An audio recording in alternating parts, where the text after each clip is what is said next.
27 News First Mid-Morning. We welcome you back on this Memorial Day. You may spend some time working in your garden over this holiday, and Fayette County Extension Agent Jamie Dockery is out in the weather garden with some tips to make the most of your vegetables. Jamie? Hi, I'm Jamie Dockery. I'm your Fayette County Extension Agent for Horticulture, and I'm here today to talk to you about a topic near and dear to my heart, and that's vegetables. As the weather's getting nice and warm, and hopefully warm to stay this round, a lot of people turn to raising vegetables. So I want to talk to you. Tomatoes are, of course, the most popular of all garden vegetables. So I want to talk to you about what goes into a healthy transplant, because the plants you select at the nursery or garden center can have a lot to do with how successful you are in your garden. So I've brought some examples, both good and bad, of things we want to talk about and what to avoid and what to look for. We've got a range of things here, and these might be typical examples of what you would see on the shelf of the garden center. This plant is one I would probably encourage you. None of these are terrible transplants, but I probably would not look for something like this. It's a little spindly. It's kind of floppy in the pot. It's just not as strong a plant as I would like to see. Now, you can do a lot to bring a bad plant back, but there's no point in starting with something that's compromised to begin with. Here is a plant that, again, is not a bad transplant, but it's gotten awfully tall and leggy. And when you see this much space between leaves, this plant has not been in the amount of sun that it should have had. So you can do some things to remedy this plant as well, but again, best to get a better one if you can.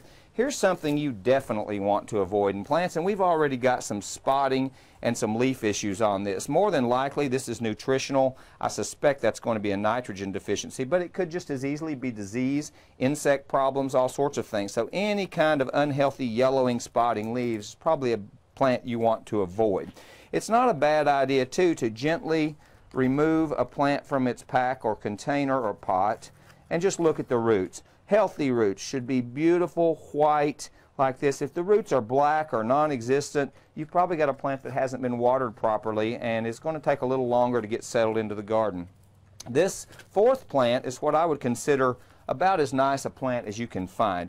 Beautiful green color. You can see how short and stocky and thick the plant is. It just looks good all over. There's a little bit of yellow at the bottom, but no spotting. That doesn't bother me. And when you look at it, it just looks fat, stocky, and ready to go. This would be an ideal transplant.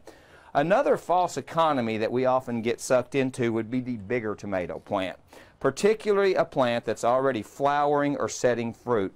If this plant's on the table with other better plants, this will leave first every time, simply because we think we're going to get that tomato faster. It's not a good idea, and let me tell you why.